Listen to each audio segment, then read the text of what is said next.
ಎಲ್ಲರಿಗೂ ನಮಸ್ಕಾರ. ಹಸ್ತ ಸಾಮುದ್ರಿಕ ಶಾಸ್ತ್ರದ ವಿಡಿಯೋಗೆ ತಮ್ಮೆಲ್ಲರಿಗೂ ಮತ್ತೆ ಸ್ವಾಗತ. ಇವತ್ತಿನ ವಿಡಿಯೋದಲ್ಲಿ ಶನಿ ಪರ್ವ ಮತ್ತು ಅದರ ವಿಶೇಷತೆ ಹಾಗೂ ಈ ಪರ್ವದ ಮೇಲೆ ಯಾವೆಲ್ಲ ಚಿಹ್ನೆಗಳಿದ್ದಾಗ ಶುಭಪ್ರದವಾಗಿರುತ್ತದೆ ಮತ್ತು ಈ ಪರ್ವದ ಮೇಲೆ ಯಾವೆಲ್ಲ ಚಿಹ್ನೆಗಳಿಂದ ಶನಿಯ ಬಲ ಅಂತಕ್ಕಂಥದ್ದು ಕಡಿಮೆ ಆಗ್ತದೆ ಅನ್ನೋದನ್ನ ನೋಡೋಣ. ಕೊನೆಯಲ್ಲಿ ಶನಿಯಿಂದ ಪರಿಹಾರವನ್ನು ಹೇಗೆ ಮಾಡಿಕೊಳ್ಬೇಕು ಅನ್ನೋದನ್ನು ಸಹ ನೋಡೋಣ. ಮೊದಲನೇದಾಗಿ ಹಸ್ತದಲ್ಲಿ ಮಧ್ಯದ ಬೆರಳ ಕೆಳಗಡೆ ಇರತಕ್ಕಂಥದ್ದು ಶನಿ ಪರ್ವ. ಈ ಪರ್ವ ಭಾಗದಿಂದ ಹಿಡಿದು ಮಧ್ಯದ ಬೆರಳ ತುಟ್ಟ ತುದಿಯವರೆಗೂ ಶನಿಯ ಆಧಿಪತ್ಯ ಇರ್ತದೆ. ಶನಿ ಅಂದರೆ ಯಾರು? ಹಿಂದಿನ ಕಾಲದಲ್ಲಿ ಏನು ಹೇಳಿದ್ದಾರೆ?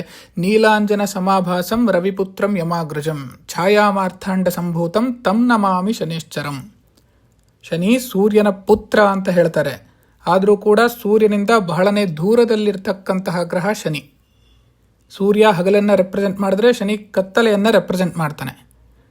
ಸಾಮಾನ್ಯವಾಗಿ ಹಸ್ತವನ್ನು ಚಾಚಿದಾಗ ಎಲ್ಲ ವ್ಯಕ್ತಿಗಳಲ್ಲೂ ಸರ್ವೇ ಸಾಮಾನ್ಯವಾಗಿ ಮಧ್ಯದ ಬೆರಳು ಅಂದರೆ ಶನಿಯ ಬೆರಳೆ ಉದ್ದವಾಗಿರ್ತದೆ. ಅಲ್ಲೇ ತಿಳಿದುಕೊಳ್ಳಬೇಕು, ಮನುಷ್ಯನ ಜೀವನದಲ್ಲಿ ಶನಿ ಹೆಚ್ಚು ಪ್ರಭಾವ ಬೀರ್ತಕ್ಕಂತಹ ಒಂದು ದೈತ್ಯ ಗ್ರಹ ಅಂತ ಹೇಳಿ. ಯಾರ ಹಸ್ತದಲ್ಲಿ ಶನಿ ಪರ್ವ ಸದೃಢವಾಗಿ ಮೂಡಿರುತ್ತೋ, ಒಳ್ಳೆಯ ಕ್ಷೇತ್ರಫಲವನ್ನು ಹೊಂದಿರುತ್ತೋ, ಕಪ್ಪು ಮಚ್ಚೆಗಳಿಲ್ಲದೆ ಶುಭ್ರವಾಗಿರುತ್ತೋ ಅಂತಹ ವ್ಯಕ್ತಿಗಳಿಗೆ ಶನಿಯ ಶುಭಾಶೀರ್ವಾದವಿರುತ್ತದೆ. ಸಾಮಾನ್ಯವಾಗಿ ಶನಿಯ ಆಧಿಪತ್ಯ ಜಾಸ್ತಿ ಇರುವಂತಹ ಮನುಷ್ಯ ವರ್ಕೋಹಾಲಿಕ್ ಇರ್ತಾನೆ, ಕರ್ಮಕಾರಕ, ತುಂಬಾ ಆನೆಸ್ಟ್ ಆಗಿರ್ತಾನೆ, ಹಾರ್ಡ್ ವರ್ಕರು. ಡೆವಲಪ್ಮೆಂಟ್ಗಳು ಸ್ವಲ್ಪ ಸ್ಲೋ ಇರ್ತವೆ, ತಡವಾಗಿ ಬೆಳಕಿಗೆ ಬರ್ತಾರೆ. ಯಾಕಂದರೆ ಶನಿ ಅಂದರೆ ಮಂದ, ಸ್ಲೋವೆಸ್ಟ್ ಮೂವಿಂಗ್ ಪ್ಲಾನೆಟ್. ಹೆಚ್ಚು ಸ್ನೇಹಿತರು ಇರೋದಿಲ್ಲ, ಹೆಚ್ಚು ಆಡಂಬರನೂ ಇರೋದಿಲ್ಲ, ಜೀವನದಲ್ಲಿ ಬಹಳ ಸೀರಿಯಸ್ ಆಗಿರ್ತಾರೆ, ಗಂಭೀರ ಸ್ವಭಾವಿಗಳು. ಆಮೇಲೆ ಸಪ್ಪೆ, ಯಾವುದಕ್ಕೂ ಹೆಚ್ಚು ಎಕ್ಸೈಟ್ ಆಗಲ್ಲ, ಹೆಚ್ಚು ರಿಯಾಕ್ಟ್ ಮಾಡಲ್ಲ. ಭಾವನೆಗಳನ್ನು ಸಹ ಮುಕ್ತವಾಗಿ ಇನ್ನೊಬ್ಬರ ಹತ್ರ ಹಂಚ್ಕೊಳ್ಳಲ್ಲ, ಸ್ವಲ್ಪ ಮನಸ್ಸಲ್ಲೇ ಇಟ್ಕೊಳ್ಳೋದನ್ನು ಜಾಸ್ತಿ. ಭಾರಿ ಆನೆಸ್ಟ್ ಆಗಿರ್ತಾರೆ, ಕಡಿಮೆ ಮಾತಾಡ್ತಾರೆ. ಎಜುಕೇಷನ್ ಕೂಡ ಸ್ವಲ್ಪ ಸಾಧಾರಣವಾಗಿರ್ತದೆ, ಆದರೆ ವಿಷಯ ಜ್ಞಾನ ಅಪಾರವಾಗಿರ್ತದೆ. ಹೀಗಾಗಿನೇ ವಿಜ್ಞಾನಿಗಳು, ಕೆಮಿಕಲ್ ಫೀಲ್ಡ್ನಲ್ಲಿರೋರು ಅದೆಲ್ಲ ಶನಿ ಅಂತಲೇ ಹೇಳ್ತಾರೆ. ಇನ್ನು ಈ ಶನಿ ಪರ್ವದ ಮೇಲೆ ಯಾವೆಲ್ಲ ಚಿಹ್ನೆಗಳು ಒಳ್ಳೆಯ ಫಲಗಳನ್ನು ಕೊಡುತ್ತೆ ಅಂತ ಹೇಳಿ ನೋಡಿದಾಗ, ಶನಿ ಪರ್ವದ ಮೇಲೆ ಸ್ಪಷ್ಟವಾಗಿ ಲಂಬವಾದ ರೇಖೆ ಮೂಡಿದ್ದರೆ, ಅಥವಾ ದ್ವಿಮುಖ ರೇಖೆ ಮೂಡಿದ್ದರೆ, ಅಥವಾ ಟ್ರೈಡೆಂಟು ತ್ರಿಶೂಲದ ಚಿಹ್ನೆ ಮೂಡಿದೆ ಅಂದರೆ, ಅಥವಾ ಮತ್ಸ್ಯ ರೇಖೆ ಮೀನಿನ ಚಿಹ್ನೆ ಮೂಡಿದೆ ಅಂದರೆ ಟಾಪ್ ಕ್ಲಾಸ್ ಇದು. ಈ ನಾಲ್ಕರಲ್ಲಿ ಯಾವುದಾದರೂ ಒಂದು ಚಿಹ್ನೆ ಸ್ಪಷ್ಟವಾಗಿ ಶನಿ ಪರ್ವದಲ್ಲಿ ಮೂಡಿದೆ ಅಂದಾಗ ಶನಿ ಪರ್ವ ಅತ್ಯಂತ ಬಲಿಷ್ಠವಾಗಿದೆ ಅಂತಲೇ ಅರ್ಥ. ಇಂಥವರ ವೃದ್ಧಾಪ್ಯ ಜೀವನ ಆನಂದಮಯವಾಗಿರುತ್ತೆ. ದೀರ್ಘಾವಧಿ ಕಾಯಿಲೆಗಳು ಬರೋದಿಲ್ಲ, ಹಾಸಿಗೆ ಹಿಡಿಯುವುದಿಲ್ಲ, ವ್ಯಾಧಿಗಳ ಭಯ ಇರೋದಿಲ್ಲ, ಆಯುರಾರೋಗ್ಯ ಚೆನ್ನಾಗಿರುತ್ತೆ. ಈ ಪರ್ವದ ಜೊತೆ ಬುಧನೂ ಚೆನ್ನಾಗಿತ್ತು ಅಂತಂದರೆ ಟಾಪ್ ಲೆವೆಲ್ ಮ್ಯಾಥಮೆಟಿಷಿಯನ್ಸ್ ಆಗ್ತಾರೆ ಅಂತ ಬರುತ್ತೆ. ಆಯಿಲ್ ರಿಲೇಟೆಡ್ ಬಿಸ್ನೆಸ್ ಮಾಡ್ತಾರೆ ಅಂತ ಹೇಳಿ ಬರುತ್ತೆ, ಕೆಮಿಕಲ್ ರಿಲೇಟೆಡ್ ಬಿಸ್ನೆಸ್ ಮಾಡ್ತಾರೆ ಅಂತ ಹೇಳಿ ಬರುತ್ತೆ. ಇಷ್ಟೆಲ್ಲ ಲಾಭ ಇದೆ ಶನಿಯಿಂದ.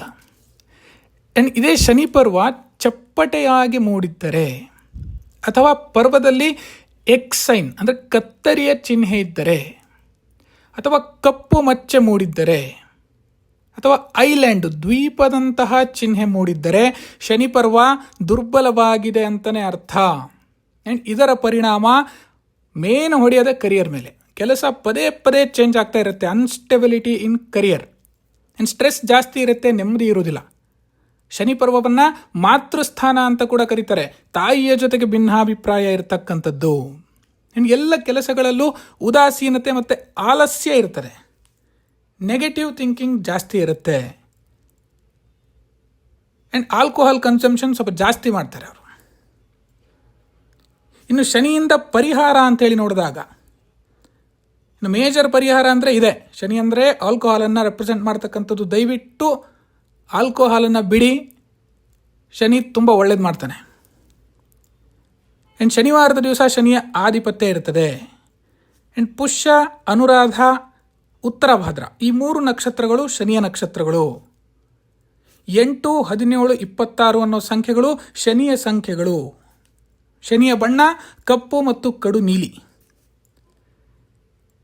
ಹಾಗಾಗಿ ಕಪ್ಪು ಬಟ್ಟೆಗಳನ್ನು ಶನಿವಾರದ ದಿವಸ ಅಥವಾ ಶನಿಯ ನಕ್ಷತ್ರಗಳ ದಿವಸ ಅಥವಾ ಶನಿಯ ಸಂಖ್ಯೆಗಳ ದಿವಸ ಯಥಾಶಕ್ತಿ ದಾನ ಮಾಡೋದ್ರಿಂದ, ತಿಲದಾನ ಕಪ್ಪು ಎಳ್ಳನ್ನು ದಾನ ಮಾಡೋದ್ರಿಂದ ಕಬ್ಬಿಣದ ವಸ್ತುಗಳನ್ನು ದಾನ ಮಾಡೋದ್ರಿಂದ, ಅಂಗವಿಕಲರಿಗೆ ಯಥಾನುಶಕ್ತಿ ಅನುಕೂಲವಾಗೋದ್ರಿಂದ, ಹನುಮಾನ್ ಚಾಲೀಸಾ ಪಠಣದಿಂದ, ಈ ರೀತಿ ಪ್ರಕ್ರಿಯೆಗಳನ್ನು ಮಾಡೋದ್ರಿಂದ ಶನಿಯ ದುಷ್ಪರಿಣಾಮಗಳನ್ನು ಒಂದು ಮಟ್ಟಿಗೆ ತಡೆಯಬಹುದು.